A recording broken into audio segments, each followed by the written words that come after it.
La déesse aux yeux rouges. José Garcia s'éveilla sur les rives d'un lac. Miroir lisse où se reflétait la lueur d'un nouveau jour. Il n'avait aucun souvenir de ce qui l'avait amené ici. Pas plus qu'il ne savait ce qu'était ce « ici ». Il se releva en frottant ses vêtements pour en faire tomber le sable, et regardant autour de lui, aperçut des structures rectangulaires. De l'une d'elles, il vit en sortir une femme, puis un homme, qui s'étira en bâillant et laissa retomber ses bras en découvrant José. Aussitôt le mot fut donné, et les habitants des structures rectangulaires s'amassèrent autour de l'homme qui avait vu José. Le village, car c'en était un, se situait à 300 mètres de la rive, où José Garcia hésitait sur la conduite à tenir. Devait-il aller au-devant des villageois, ou bien fuir?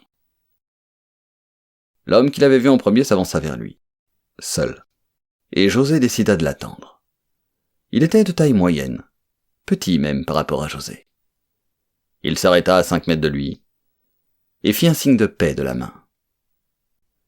José lui rendit son signe, et l'homme s'avança de quelques pas qui le séparaient encore du nouveau venu.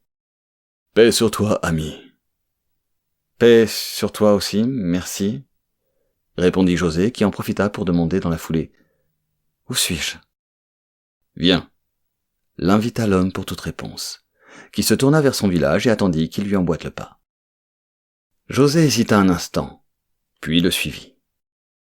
Les maisons rectangulaires semblaient être faites dans un alliage métallique, à la fois solide et léger. José n'en avait jamais vu de tel. Un flash soudain lui traversa la mémoire.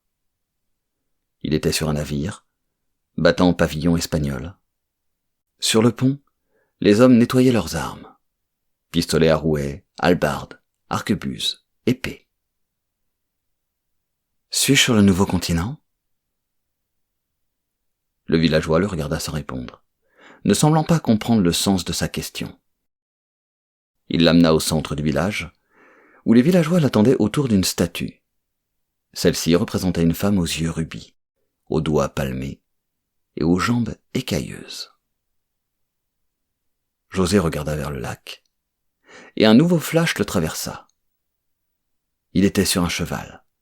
Il avançait sur un chemin de montagne et arrivait sur un plateau avec un lac gigantesque. Un temple se dressait sur ses rives. Tiwanaku. C'est le nom qui lui vint en mémoire. À ce moment, les yeux de la statue s'illuminèrent, et tous, y compris José, se perdirent dans la contemplation de l'éclat Rubicon. Du lac émergea une femme, copie conforme de la statue.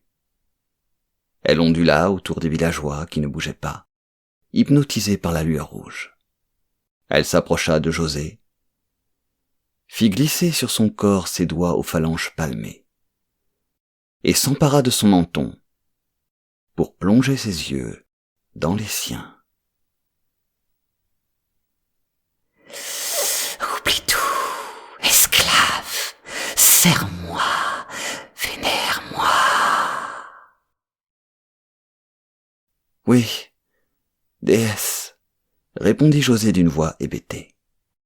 Quand la lueur rouge des yeux de la statue s'estompa, José et les autres villageois se mirent au travail. La légende veut que Tiwanaku, sur les bords du lac Titicaca, ait été érigé par les premiers hommes, ceux qui furent créés par des êtres venus d'ailleurs. Il est dit que la Puerta del Sol, porte d'entrée du temple, serait un passage vers cet autre monde.